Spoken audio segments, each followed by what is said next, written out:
great to be here. By the way, my soon-to-be 13 years old son is more of a tech geek than I am. So I think that illustrates, and I can assure you, a quick statistics will show you a vast majority of you being more of tech geeks than me. So, but I'm not here because everybody is saying, oh, this is the CEO of Do. Do is linked to technology. I don't want to talk about technology. I want to talk about transformation. Transformation, it's around us all. Transformation, it can take different shapes and form. It's intrinsic to life itself. Now, the pace of transformation can vary. If this is a normal change, it's evolution. It means evolution. If it's a rapid change, it means disturbance. But a very rapid change means disruption and leads to what we all are afraid of. Leads to crisis, leads to sometimes natural catastrophes. Civilizations themselves transform because civilizations are at the crossroads of various flows.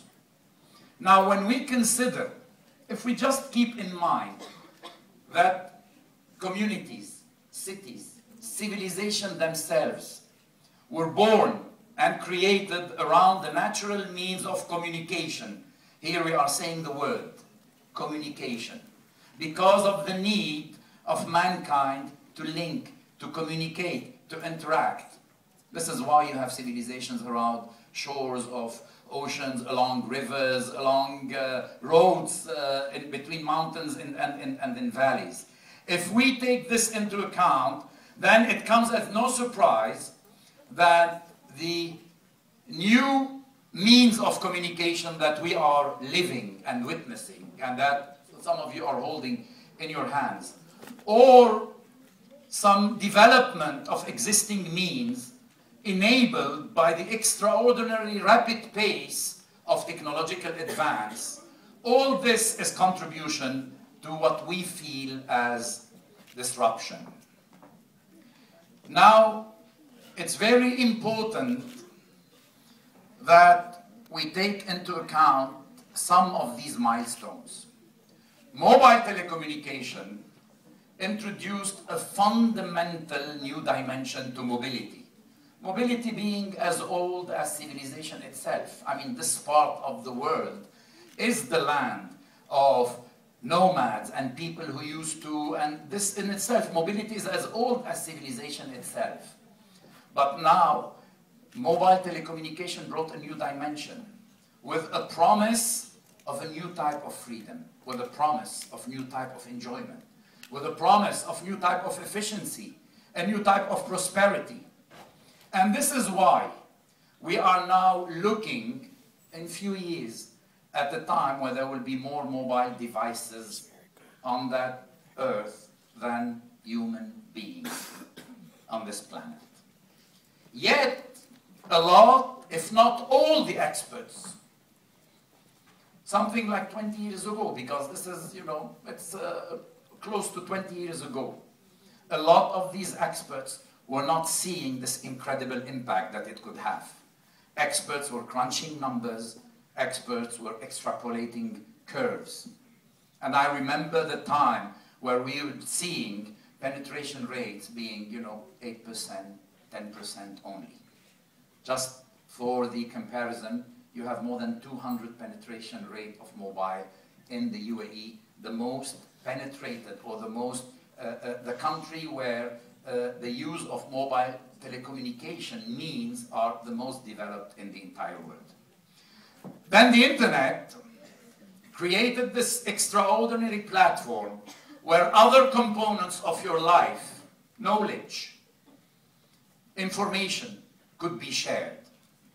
Of course, the combined power of mobility and the internet then brought an even extra dimension.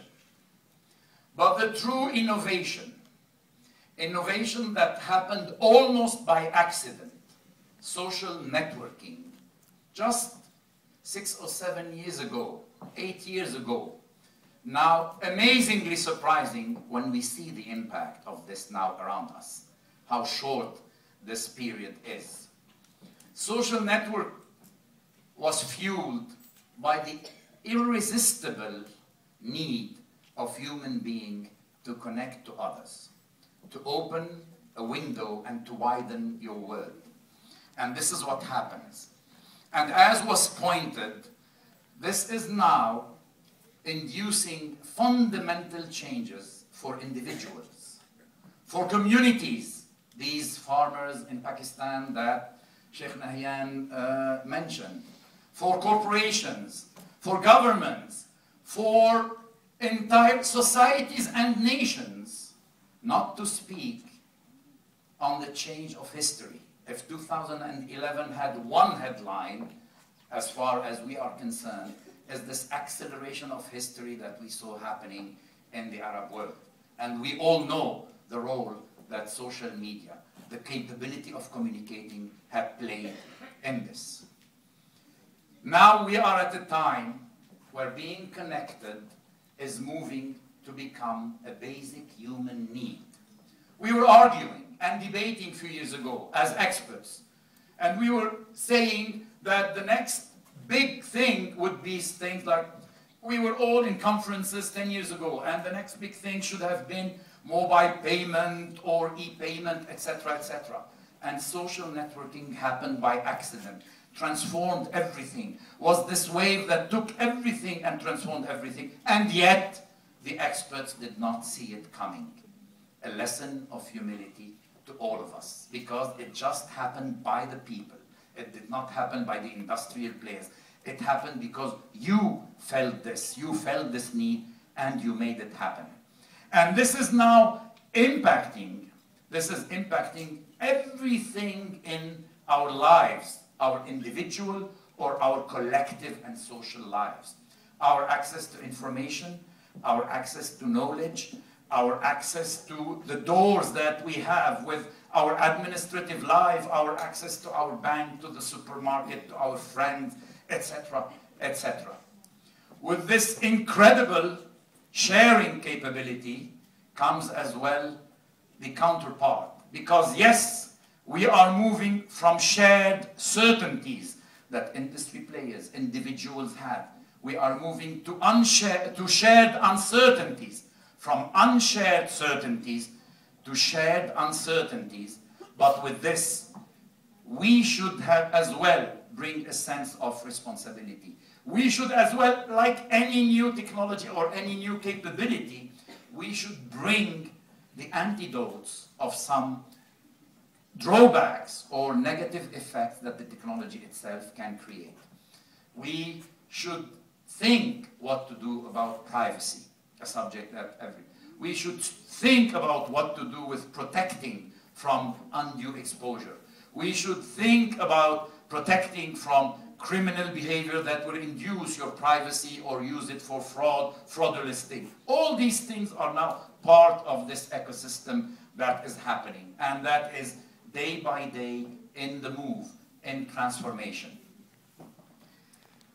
Ladies and gentlemen, dear students, this part of the world missed completely the Industrial Revolution that completely defined the geostrategic map that we are living in today for the last more than 100 years.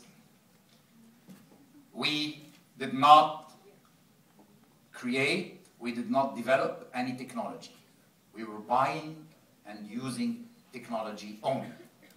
Today, with a new era that is starting in what I like to call the fog of this dawn of new era, we have an opportunity. We have an opportunity to catch up. We have an opportunity to define how to exist on this new map of the digital age. And this is a call. This is a call for policymakers. This is a call for decision takers. This is a call for industry players. But this is before everything, a call for the people who are using this technology in what they do for it. This is a call for all of us to embrace this, to look at the positive side of it, because as we speak, there are new tribes that are being formed. And we have to do this with a lot of determination, a lot of ambition. We should not be shy on the ambition, but we have to do it with humility, because as always, we do not define that. Our children, and after them, their children will be defining. We have to embrace it with passion. We have to embrace it because in these new tribes at the fog of the dome, there are our children and there are our destiny. Thank you very much for giving the opportunity.